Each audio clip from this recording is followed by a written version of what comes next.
Pinag-aaralan ng Office of the Ombudsman na muling isampa ang na-dismiss na kaso laban kay Senador Joel Villanueva. Sa panayam kay former News 5 Chief Lucy Cruz Valdez, sinabi ni Ombudsman Jesus Crispin Remulla na pinapareview na niya ang lahat ng administrative cases sa kanyang opisina. Kasunod ito ng umano'y itinagong desisyon ni dating Ombudsman Samuel Martires sa dinismiss na administrative case ni Villanueva na nag-ugat sa kanyang 2008 PDAF bilang SIBAC Party List Representative. Hindi pa kami tapos. Pwede pa ba ma-reverse yun ulit? Hindi, pag-aaralan namin. We might have to refile the case. Oh, Wala really? naman double jeopardy yun eh. Ibinahagi rin ni Remulla na bukod sa sakit sa puso kung saan isinailalim siya sa quadruple bypass, nagkaroon din siya ng cancer sa dugo o leukemia. Sumailalim na siya sa chemotherapy, total body radiation at bone marrow transplant kaugnay nito. Ang dugo ko ngayon ay hindi na yung dati kong dugo. Ito yung dugo na galing sa aking anak. Oh, so yung anak mo yung... Anak ko, full match kami. Buti Kaya na lang. naka-recover ako at mukhang maganda naman ang prognosis. Muling sumalang sa Senate Finance Committee ang DPWH para sa kanilang 2026 budget. Para sa update, magbabalita live mula sa Senado si Mobile Journal Merimon Reyes. Merimon. Angela, sa pagpapatuloy ng pagdinig ng Senate Committee on Finance sa proposed 2026 budget ng Department of Public Works and Highways, minamataan na ng komite ang mga posibleng kakailanganing institutional amendments para masigurong malinis na ang panukalang pondo ng ahensya.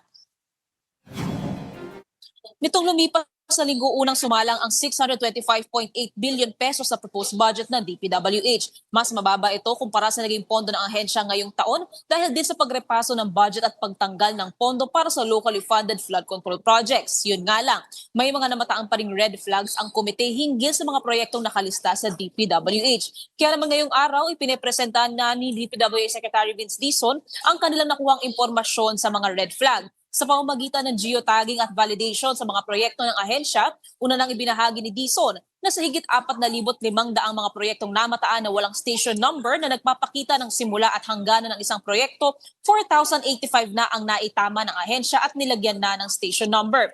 Para naman sa red flag na mayroong mga umuulit na proyekto, 798 mula sa 946 na tinutukoy na proyekto ang na-validate na nagkakahalagang 11.6 billion pesos.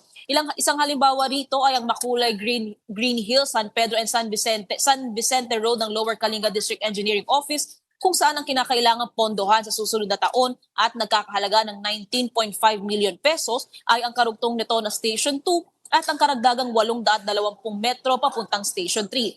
Ani ni Dizon, wala raw sa mga na-validate na proyekto ay may irregularidad pero humingi pa siya ng kaunting oras para silipin pa ang mga natirang red flag projects. Binigyang din ni Dizon na epektibo pa rin ang kanyang pagsususpinde ng reblocking ng DPWH hanggat hindi pa nakakapaglabas ng malinaw na pamantayan ang ahensya at upang maiwasan din ang posibilidad na magkakaroon ng paulit-ulit na proyekto ng hindi naman talaga kinakailangan dahil sa obserbasyon at mga reklamong nakita ni Senator Erwin Tulfo ay may mga kalsada raw na nabuo pero binubungkal at sinisira para gawin muli. Angela, binigyan naman ni Finance Chair Senator Sherwin Gatchalian hanggang Biyernes ang kalihim para isumiti ang kulang pa nilang report tungkol dito nga sa red flag ng ahensya. Pero babala rin ng komite na kung sakaling hindi mabibigyan ng justification itong mga tirang red flags, ay maaari nila itong tanggalin sa panukala. Ito naman isang bagay na bukas Secretary Dizon na tanggapin. Angela. Merimon, sinabi ni Senator Ping Lacson na sa November 14, ipagpapatuloy nga itong Blue Ribbon Committee ang pagdinig sa mga maanumalyang flood control projects. At sinabi nga dito may mahalaga silang testigo na dadalo. May update ka ba dito? Angela, sa ngayon nananatili pa rin question mark kung sino itong special na witness ulit na magtetestimonya ang dadalhin ni Senator Ping. Ngayon kasi ang timeline na inaabangan natin, by November 10, kapag bumalik na ang plenary session dito, mapo-formalize na yung pagbabalik ni Senator Ping as Blue Ribbon Chairman. And then November 14, nakaschedule yung pagbabalik din ng pagdinig ng Blue Ribbon kung saan bukod dito sa special witness na dadalhin ni Senator Ping, inaasahan pa rin na iimbitahan at dadalo. Ito naman si Orly Gutesa na nagpakilala netong tinatawag nilang basura o male-maleta na naglalaman ng milyon-milyong pisong dinadala sa mga nakakatanggap ng kickback. Pero ang sinabi ni Senator Ping dito, kung sakaling babalik na talaga siya as Blue Ribbon Chairman, mananatiling kanyang blindfold approach kung saan kung ano yung magiging direksyon ng Blue Ribbon, nakadepende ito sa kung ano ang lalabas sa mga ebidensya. So yan yung ilan sa mga antabayanan natin by November 14. Angela.